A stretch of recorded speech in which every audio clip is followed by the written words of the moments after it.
Hello, I'm Sami Zaidan. This is Counting the Cost on Al Jazeera, your weekly look at the world of business and economics. This week, why a stronger dollar is becoming a headache for developing market economies. Also this week, digital addicts. We look at how the tech industry uses psychology to design products we can't put down. Plus, a major setback for Libya's oil industry as fighting in the oil crescent puts future production at risk.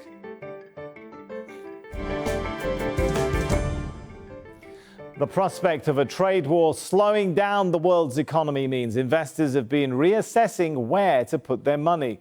In recent weeks, developing market currencies like the Turkish lira and Argentina's peso have fallen to their weakest levels in months against the US dollar. For the first time, the Fed is the only major central bank raising interest rates, and that's lending support to the dollar. At a central bank conference in Portugal this week, the US Federal Reserve chairman said the case remains strong for more US rate hikes. And that means trouble ahead for those countries borrowing in dollars. After the end of the global financial crisis, record low interest rates in the US meant many developing nations borrowed in dollars. Now, as the dollar rises, it's costing those developing countries a lot more to repay their debts. For economists, it's raising alarm bells. Joining us from London is Timothy Ash. Timothy is a senior emerging market sovereign strategist with London-based Blue Bay Asset Management. Good to have you with us. So whether it's because of a trade war or because of the interest rate hikes in the US, is the dollar now set to strengthen further?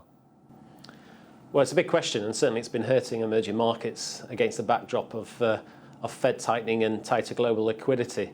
I think the consensus is beginning to emerge that basically the trade wars, the dollar probably will end up being a winner from that. I mean, that's been the view over the last couple of weeks. I think helped also by the assumption of weakness in Eurozone, and obviously Euro has been under a bit of downward pressure, not helped by politics in Italy, and then obviously ongoing at the moment are all the immigration concerns or immigration battles in Europe as well. But it does look like the dollar is on an appreciating trend, yeah. Does that mean then that debt stress for developing economies which borrowed in dollars, more of that is now inevitable?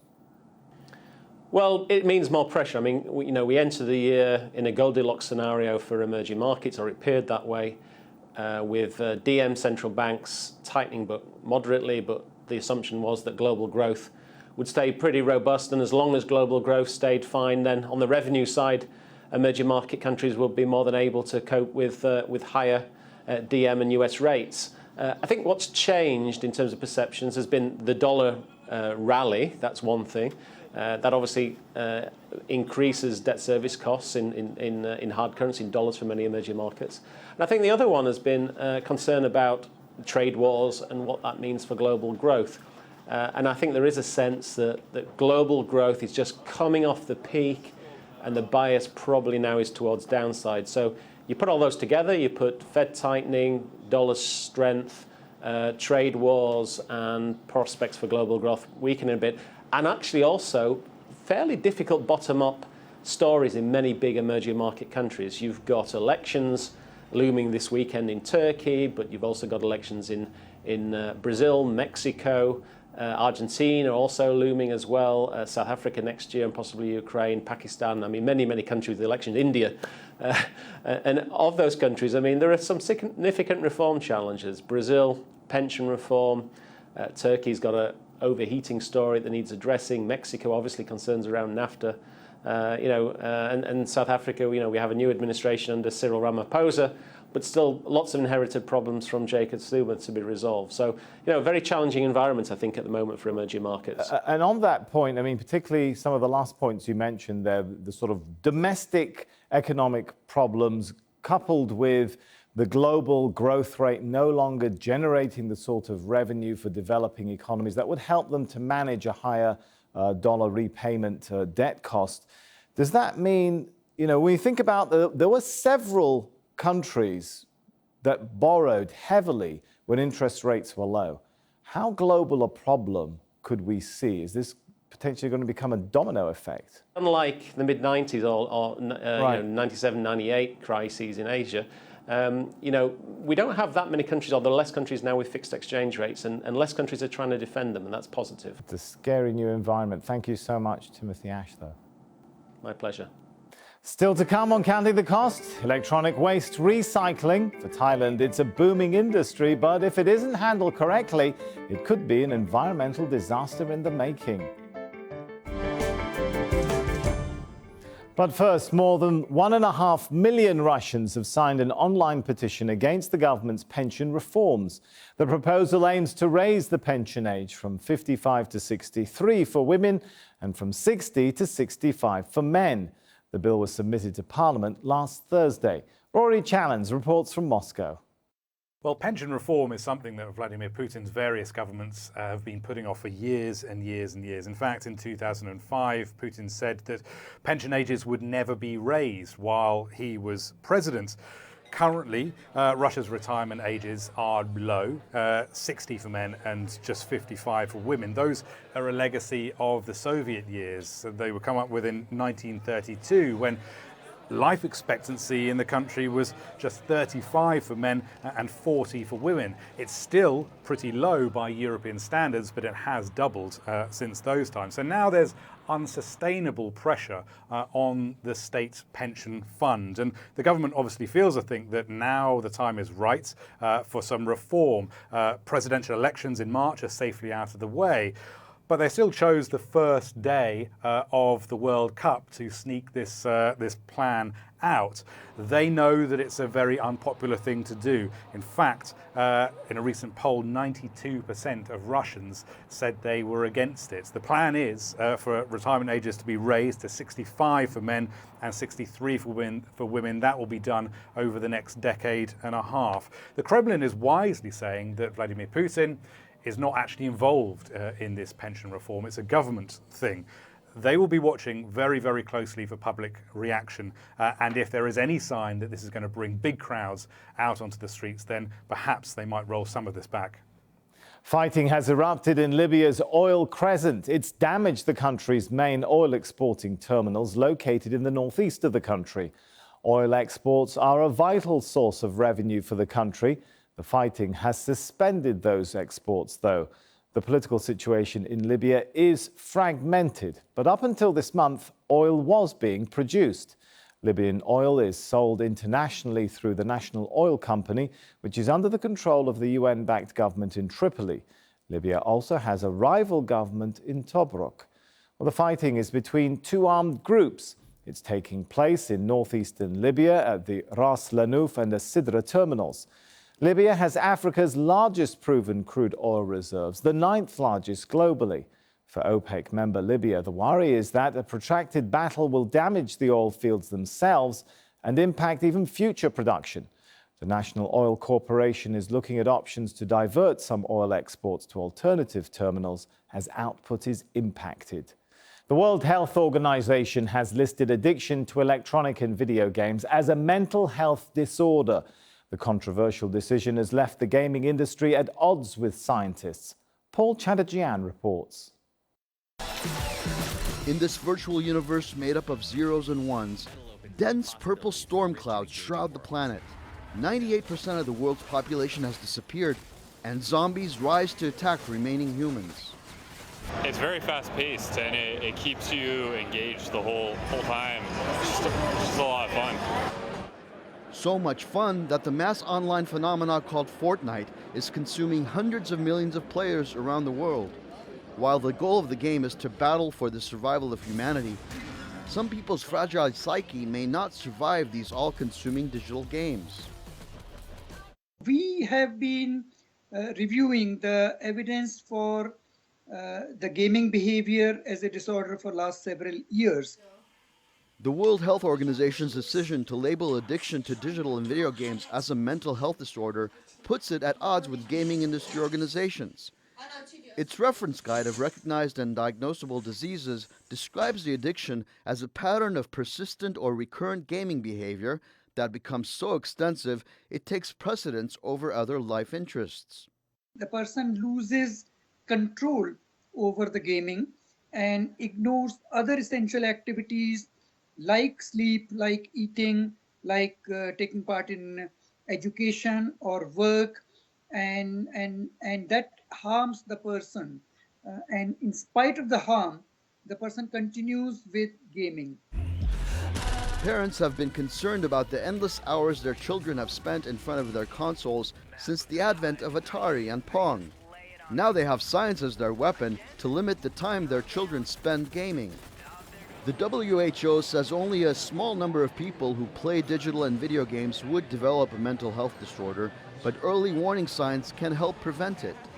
And while the makers of Fortnite are expected to earn more than $4 billion this year, addiction to gaming is creating niche gaming addiction treatment programs, which may even be more lucrative for insurance companies and healthcare providers now that gaming addiction is considered a mental health disorder. Why do smartphones, social media, and computer games keep us hooked? Well, they're designed to. The tech industry uses human psychology and calls it behavior design or persuasive tech.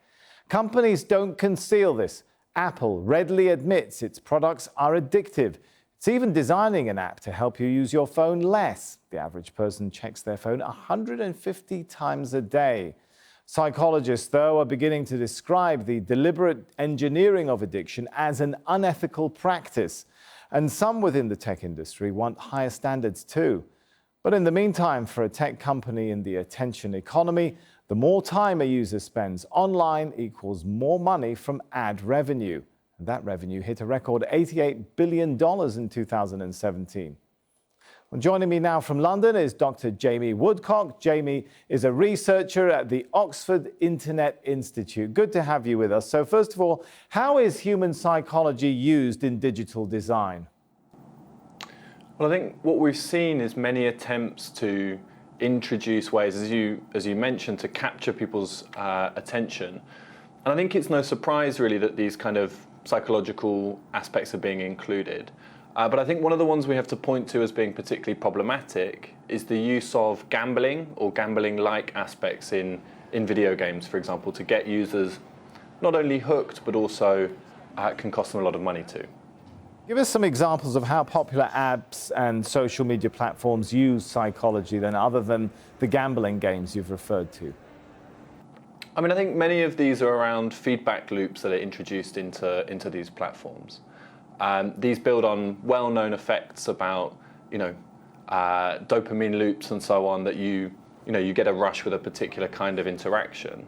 And I think many software platforms, but many games as well, try to mobilize this to keep users on the platform.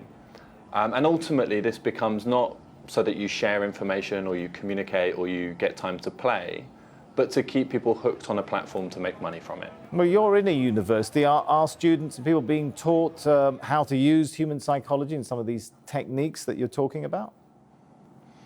So I'm a sociologist by training.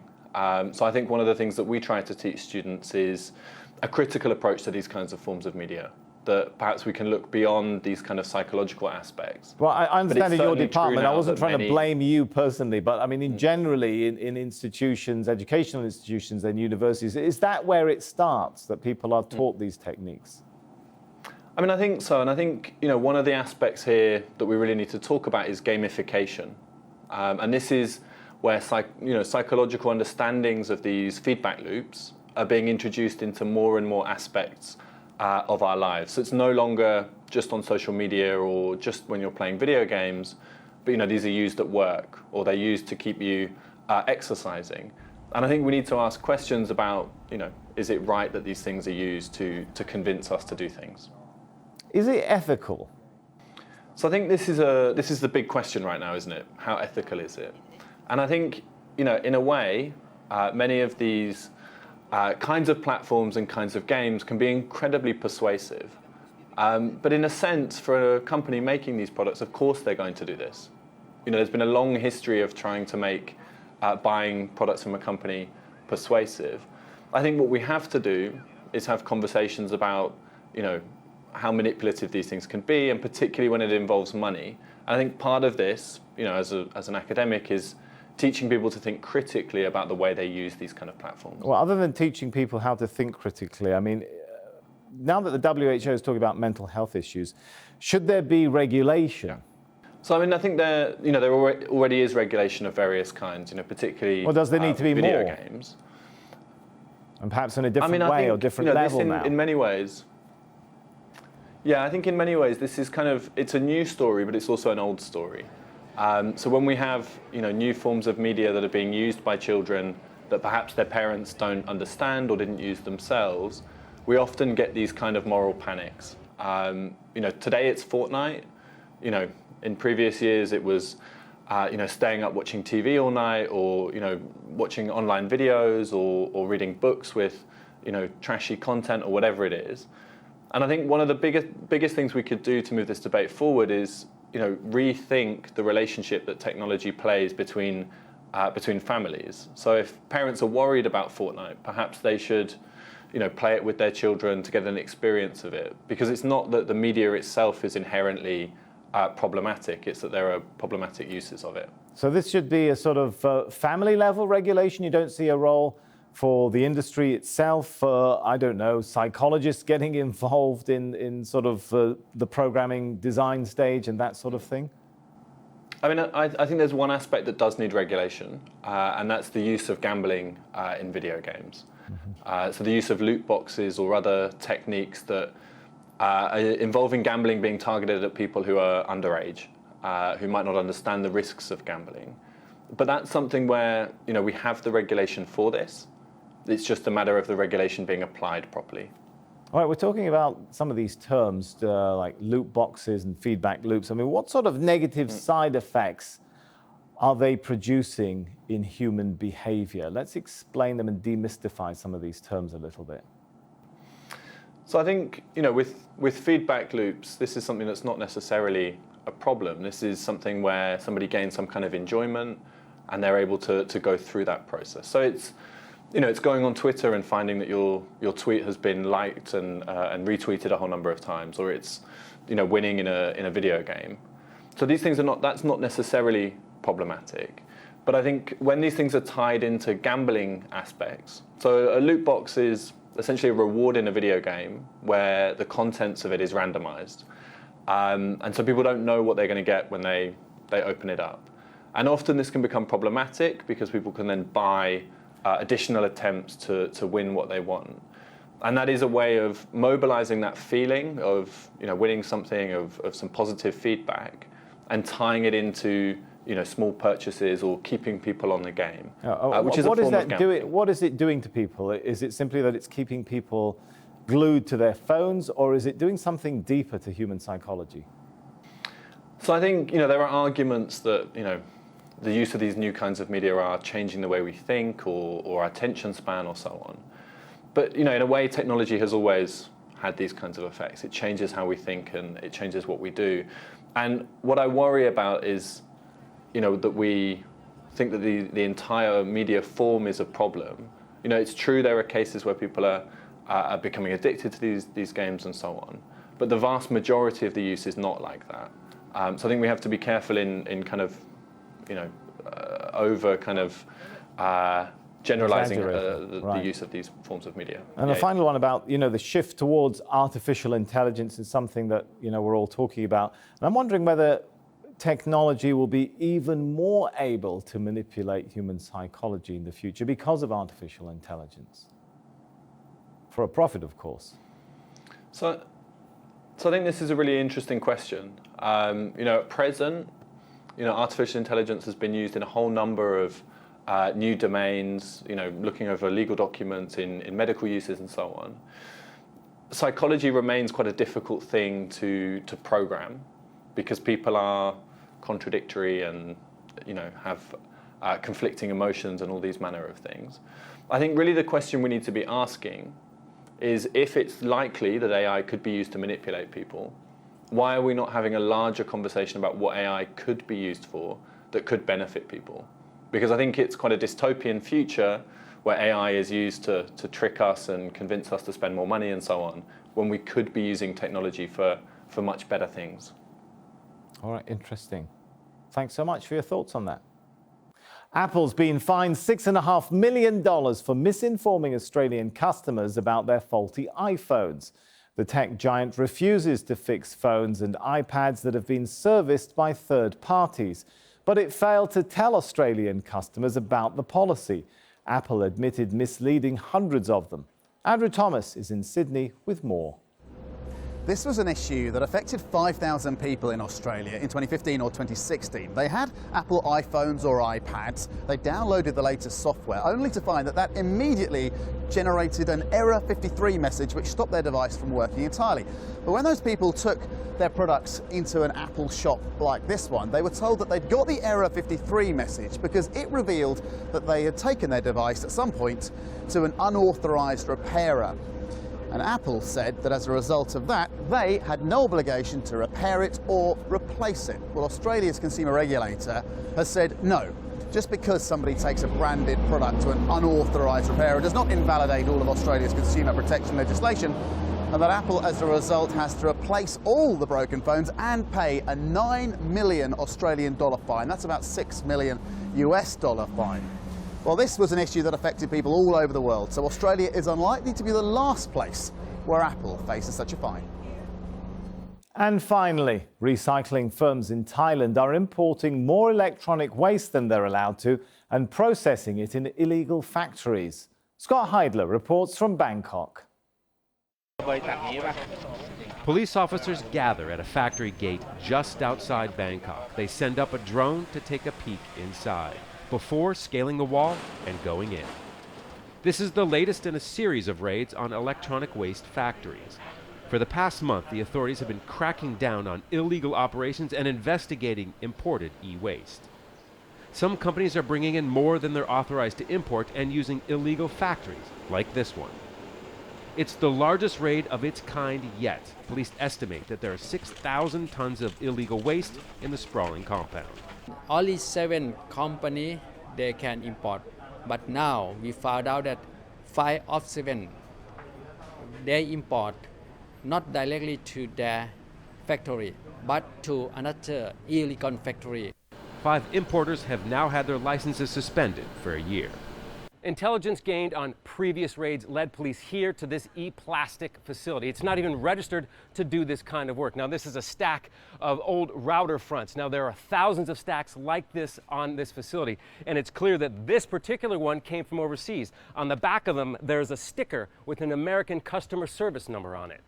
Customs officials say that the import of plastic material for recycling, including e-waste, totals 200,000 tons for just the first 5 months of this year. That's double the amount for all of last year. I believe that it results from the ban from China in the importation to their country.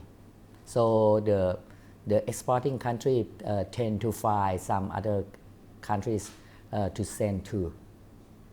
And Thailand might be one of those countries. Environmental group Greenpeace also thinks the Chinese ban has led to an increase. They're concerned with the contamination electronic waste causes, heavy metal in water and soil and airborne toxins. But the more immediate concern, there's no specific law that deals directly with e-waste management. So take into account the dumping of electronic waste from other countries. That means we don't have capacity, we don't have facility, and we don't have infrastructure to do that. He says there's enough domestic e-waste to keep the current businesses open. So there's no economic reason for Thailand to take in other countries' garbage. And that's our show for this week. But remember, you can get in touch with us via Twitter. Use the hashtag AJCTC when you do, or drop us an email. countingthecost@aljazeera.net is our address. There's more for you online too at aljazeera.com/CTC. That'll take you straight to our page, which has individual reports, links, and entire episodes for you to catch up on. That's it for this edition of Counting the Cost. I'm Sami Zaidan. For the whole team here, thanks for joining us. The news on Al Jazeera is next.